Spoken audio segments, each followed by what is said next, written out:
don't know how many times you've heard this before. I've heard it like a million times already. Experience is the best teacher. And I don't know how many times you're still going to hear it in the future. But they don't say it because they don't want to say it. They say it because experience is actually the best teacher. When you hear other people's experiences, you know what to do and what not to do. You learn from their journeys, and on our own journeys, we know what to do and what not to do when we experience this or that. So today I have with me a final year student who has finished his exams, and he has to share with us a lot about his journey as a Futarian and a freelancer.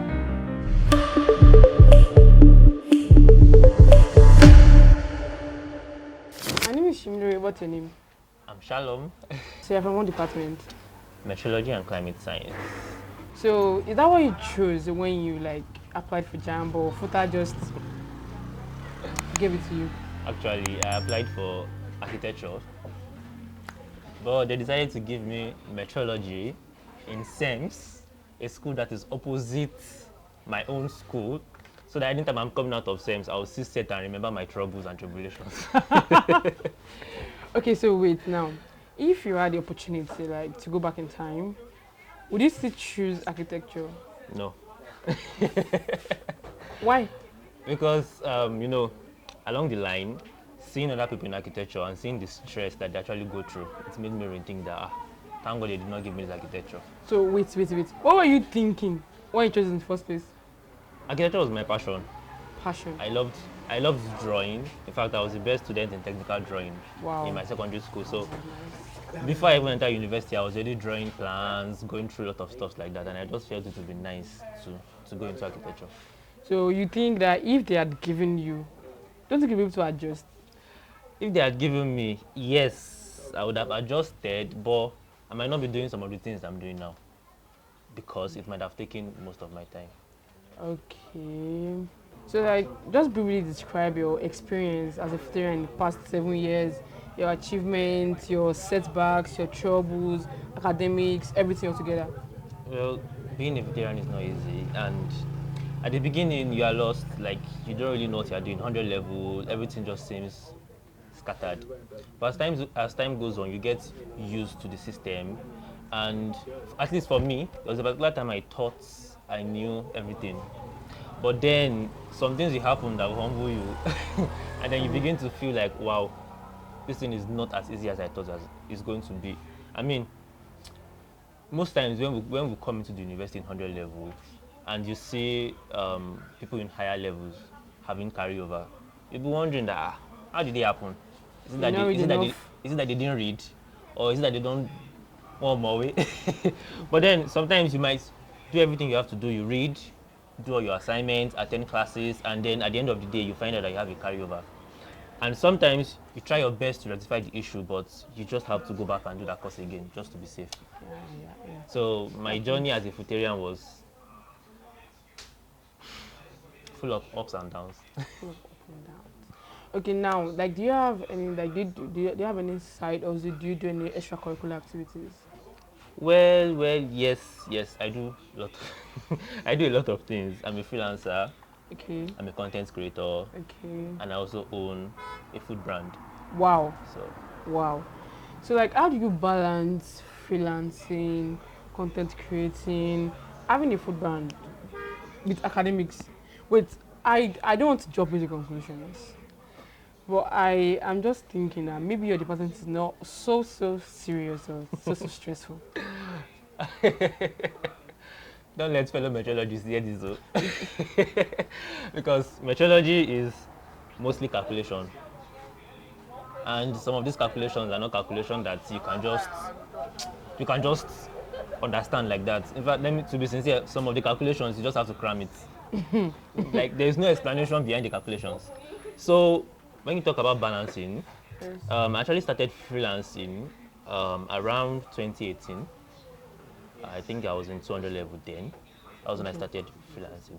But for content creation and the food brand, those ones just started of recent, my 500 level. So I just started content creation with my food brand at 500 level.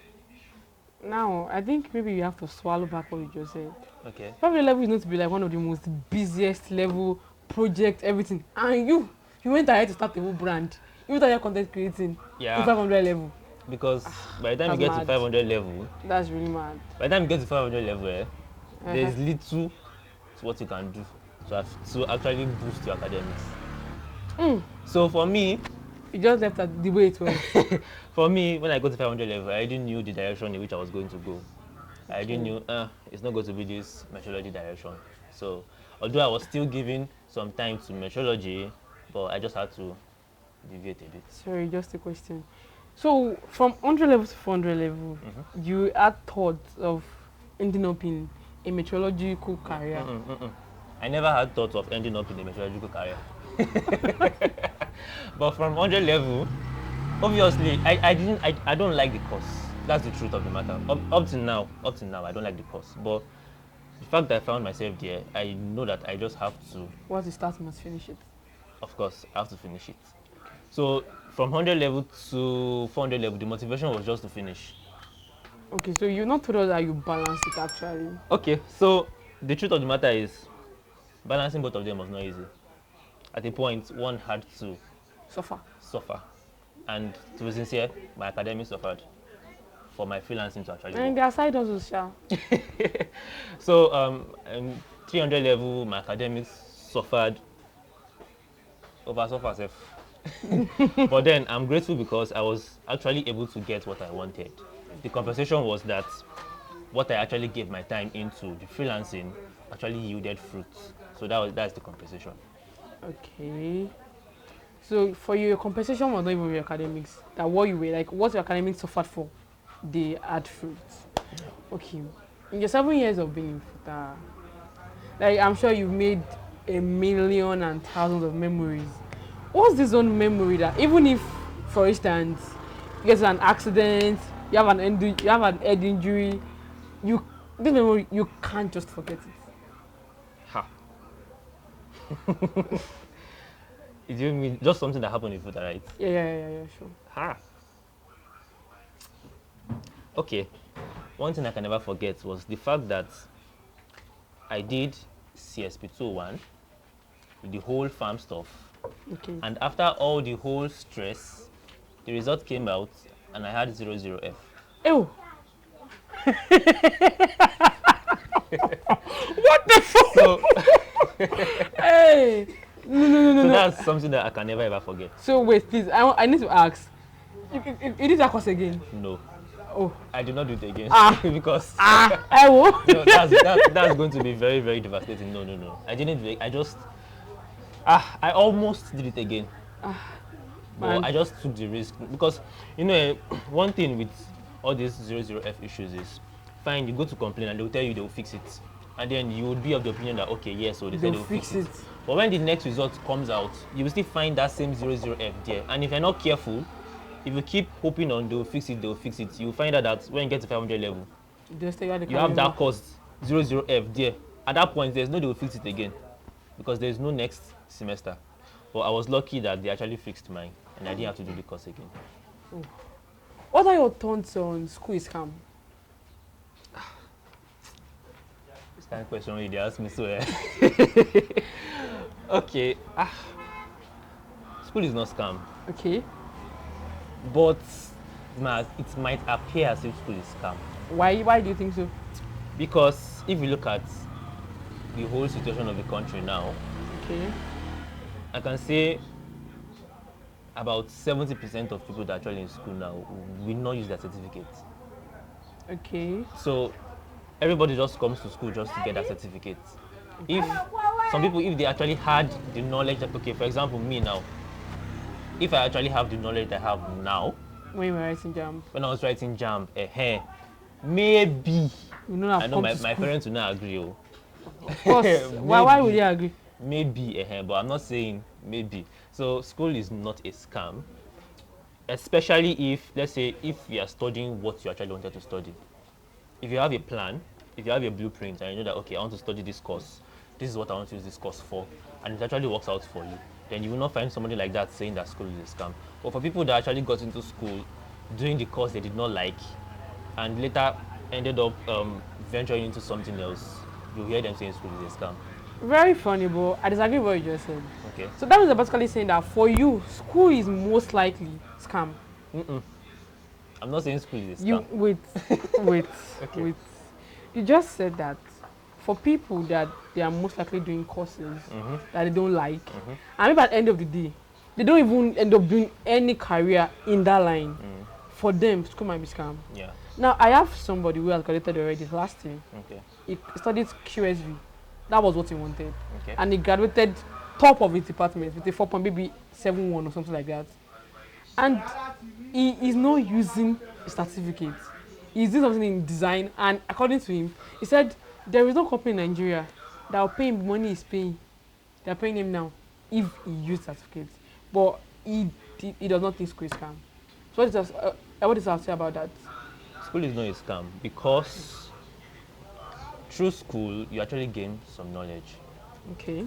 and you actually make connections that might be the basis of your success in future. Okay. So Quite agree for with me that. in school I met a lot of people.